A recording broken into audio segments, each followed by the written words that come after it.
Hey guys, it's James Skinner here. Today I'm going to be showing you guys the difference between Google Calendar and Outlook Calendar, and kind of walk you through each one of them, what they look like, how they work, and all that fun stuff. And then we'll even show you how to make a Google Calendar. Now I have to apologize for sounding kind of sick because I have been for quite a while, but hopefully we can get through this. So let's get started. So comparing the two, they're really, really similar. Like way more similar than I thought they would be.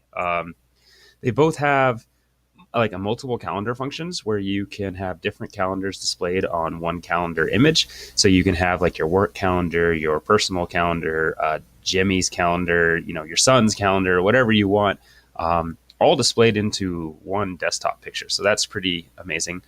Both of them have that function.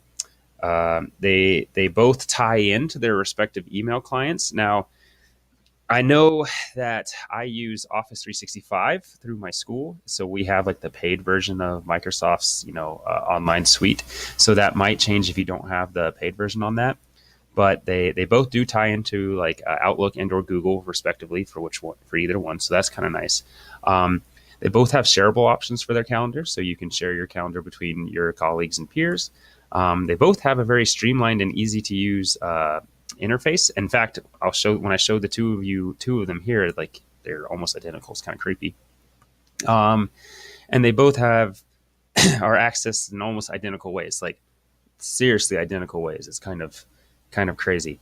Um, their differences are slight, but they are there. All the features of the Google Calendar are free. Some of the Outlooks require Office 365. I don't think that Outlook necessarily ties in with their email and stuff if or I mean like if with some of their other features if you don't have like the full Office 365 suite, if you're just using the app or something. um, Office 365 auto shows the weather information on their calendar, which is kind of cool if that's something you need. Google could have an add-on for that, but it doesn't automatically do that. Google, in that situation, though, does have an ease of customization add-on. So you have add-ons that you can put into your calendar and all that kind of fun stuff. Um, Google is integrated with Google, which may seem like a stupid thing to mention, but like this is one of the biggest, I think, differences between the two is, are you a Google fan or are you an Office 365 fan? That's basically what comes down to which calendar you're going to use in this situation. Are you more comfortable using Google Docs and Google Slides and the whole Google suite? Or is Office your bread and butter? Do you like PowerPoint? Do you like Word and all that kind of fun stuff? Like that's really what's going to come down to making your decision. So let's take a look at the calendars then. So we have here, this is the Google Calendar, and it's pretty easy to access. You actually access it by this tile sheet here. When you click on this, you can choose your calendar, and that opens up your calendar for this option. And you note that it looks like a calendar. I can change the day, the month, the year, all that kind of fun stuff. Um, and it works out great. You have your like mini map version of the calendar over here. I have multiple calendars I can add in. I can even add new calendars. We'll talk about that here in just a little bit.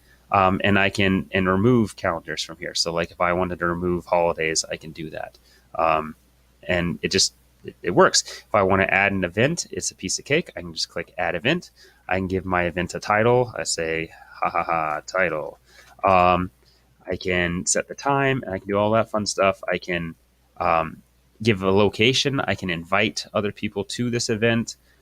Set a notification for when the event happens. So like I get an email or whatever 10 minutes before, or a bleep on my phone or whatever kind of stuff. I can set to which calendar it goes into. Um, all sorts of fun stuff. I can also add Google Docs, which I think is different. I don't think you can do this in Outlook as far as I've been able to figure out. But I can add a document to my Google Calendar image. So that's kind of nice, in case I need to like have a specific thing available or whatever when I'm setting up my meeting, all this stuff. And then you just hit save and it'll show up on your calendar. Pretty simple and easy. If I'm going to switch over to uh, Outlook here, so on the Outlook calendar, things are a little different, but you might notice that it looks basically identical. Like they're almost identical calendars. They even have the same layout, and accessing them is actually the same. You still have the same like three tile thing. Like I don't know how copyright worked on that situation, but identical tile thing. I can make a new event just by clicking and do the same thing. Notice even when I click more details, I couldn't find. Oh, I guess I can attach from here. Yeah, okay, I can attach it from the cloud and stuff. So yeah, you can attach a file and all fun stuff. I can schedule a Skype meeting, which is kind of cool. You can do the same thing for Google Hangouts, but Skype does tend to currently still have a more heavy business use than Google Hangouts does. Now that might change over time, but that's a noticeable difference. But I can set all the same options and do all the same things as with Google. It just is in Outlook. So like I said, they're almost identical. I can share other people's calendars. I can do all that kind of fun stuff. So the differences are pretty minimal. Um, so like as far as preferences go, it is really up to you. Are you a Google user or are you an Office user? Depending on which one you're more comfortable with, that's the preference you're going to go with. And if you're wanting to make a new calendar, let's say, I wanted to make a calendar for fishing. Let's say I want to make a new calendar for fishing because I like fishing. It's really easy. You can just go to add a coworker's calendar or anything. I just go click this little plus sign. I can add a new calendar, and then I can type my new calendar name. So fishing calendar, and I can give a description. So let me know when to fish because why not? Central time zones, cool. I can, I'm obviously the owner, so there's my email. Since I'm creating this through my Fort Hays State Google and all the fun stuff, it's the organization that has it. And then you just create calendar. And voila. Takes a little bit, but it'll create your calendar for you. So it's kind of nice. And when you do create the calendar, there we go. Cool. I can, set. I can add more people to the calendar. I can share it with specific people.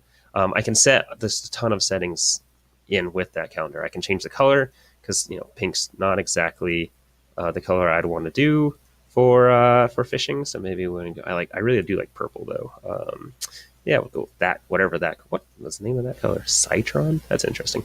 But I can go with any color that I want to go with for my calendar, and then that will then show up as that color. So if I wanted to add an event here on the 17th, and I wanted to say the fishing calendar was doing it, it'll show up as that color. So, but yeah, that's the gist of the difference between Google Calendar and Outlook's calendar. I hope you guys found this informative, and look forward to interacting with you more in the future.